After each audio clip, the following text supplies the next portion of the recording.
let's do a quick review. What is this? Who. What about that?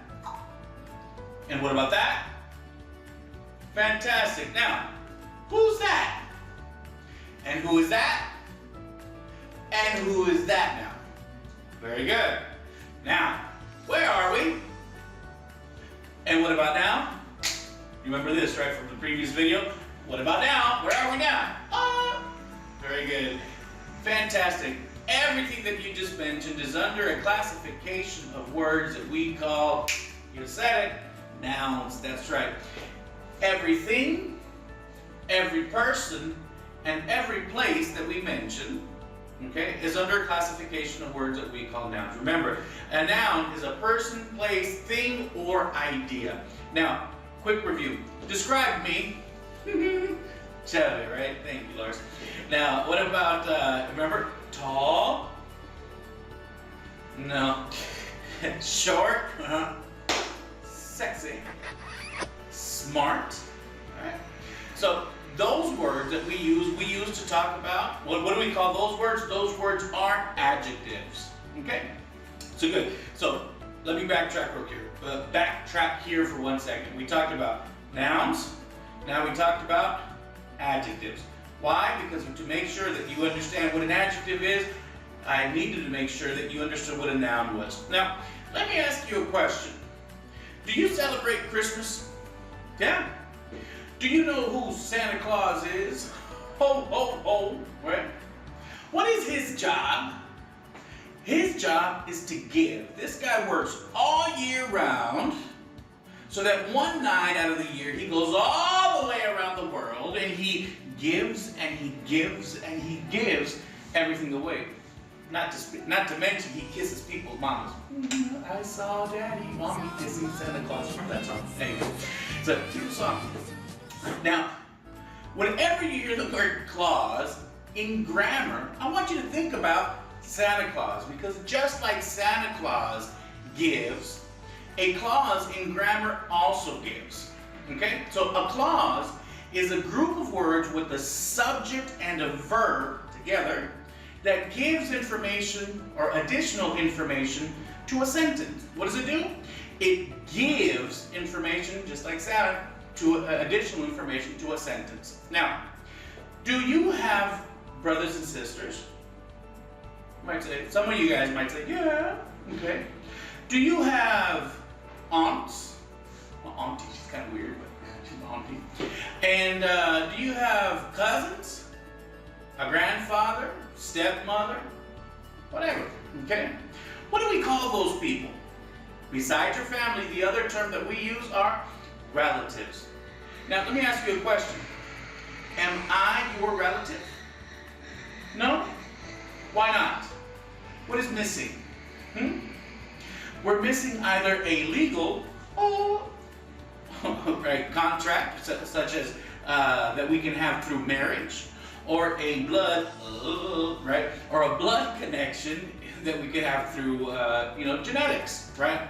So in grammar, we also have what we call relative pronouns. So just like those people have a connection with us, relative pronouns, their function is to connect two ideas, okay, or two similar ideas in one common sentence. The ones we're going to talk about today are who, that, and which. Those three are what we call relative pronouns, and they function as sentence connectors. Those sentence connectors, we use who for people, that for people and for people and things, and which we use strictly for things. So remember, who's that which? That's something that we used to remember. Now, let me give you an example. Let's say you got a sentence that says, I have a sentence. That sentence says, I know a lady. Okay? Following sentence. The lady is from Wisconsin.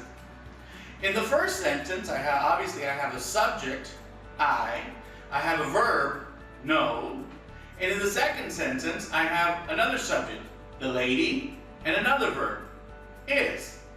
So I have two sentences with a subject and a verb. What do those two sentences have in common? The lady, you're right. Do we normally speak that way? I know a lady. The lady's from Wisconsin. The lady makes some really good cakes. Right? No, we don't speak that way.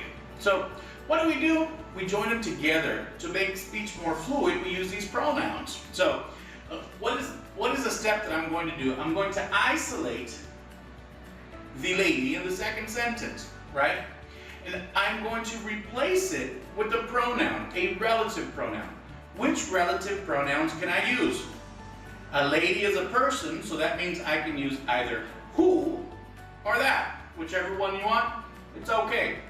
So I isolated the lady, and I say, I know a lady who is from Wisconsin. Who is from Wisconsin is now a clause. It's a group of words. Notice that since the lady has been replaced by who, okay, who is now the subject of that clause. So I still have a subject and a verb. In this clause, this is what we call our adjective clause, okay? So the adjective clause, who is from Wisconsin, is describing whom? The lady. We say, I know a lady who is from Wisconsin. Who is from Wisconsin is describing the lady. Now notice, your first sentence stays the same. That first sentence is what we call a main clause or an independent clause because it stands alone. Well, for example, like if I say, I know a lady, is that a complete idea? Yes, it is. Who is from Wisconsin? Is that a complete idea? No, it's not. Not when it is used as a statement. So, because it is being used as a statement, that adjective clause is what we call a dependent clause. Lots of clauses can be called lots of different things, and they all are basically the same thing. In this particular case, today we're talking about adjective clauses. So, we got an adjective clause, who is from Wisconsin, describing the lady. Now, let me take a step before we finish this video and kind of explain to you the steps that I took to teach this video to you. Now, how would you present this to your students? Let's take a step back. I first started with nouns. I moved on to adjectives. Then I began with clauses. And then I went to relative pronouns. And finally, I talked about adjective clauses. Why did I do that? I did that because that is our system. That is the four-pillar teaching system. You want to build upon prior knowledge. Since your students will normally already understand what a noun is, they already know what an adjective is, and they already know what pronouns are, today all you had to introduce was clauses, and then afterwards you introduced what an adjective clause was, explaining that an adjective clause is just a group of words that is describing a noun in a sentence instead of it just being one word, that's the job of what an adjective does. It's just one word. That's the difference between an adjective and an adjective clause. So hopefully this helped you out just a little bit in teaching in your classes. We'll see you guys next time.